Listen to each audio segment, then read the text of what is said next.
كهرباء النادي الاهلي ومصر كلها. الف مبروك يا باشا على السوبر وعلى الهدف اللي انت جبته. ربنا يبارك فيك، هذا من فضل ربي.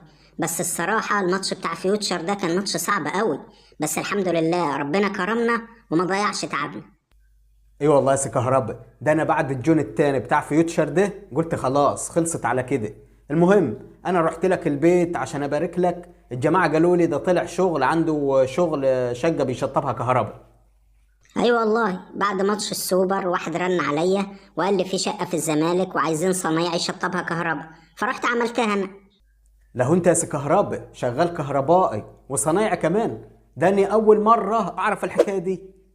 هنعمل ايه يا عم؟ بس هي الكرة دي بتجيب حاجة؟ اهو بنسترزق، شقة نشطبها، لمبة نركبها، وصلة كهرباء نعملها، وهي ماشية الحمد لله.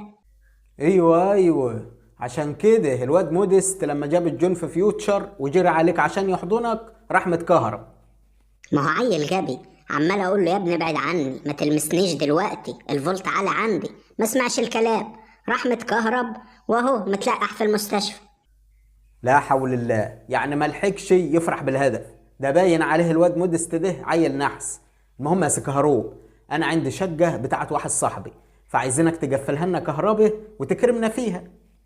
يا عم انا عينيا ليك، بس انا اليومين دول واخد اجازة وطالع اصطاد بط في الفيوم، واول ما ارجع ان شاء الله هظبط لك الدنيا. تسلم يا سي كهرباء، يا رب يبوظ كل الكهرباء وكل الشقق عشان الشغل يكتر معاك والعمليه تتظبط كده. اللهم صل وسلم وبارك على سيدنا محمد.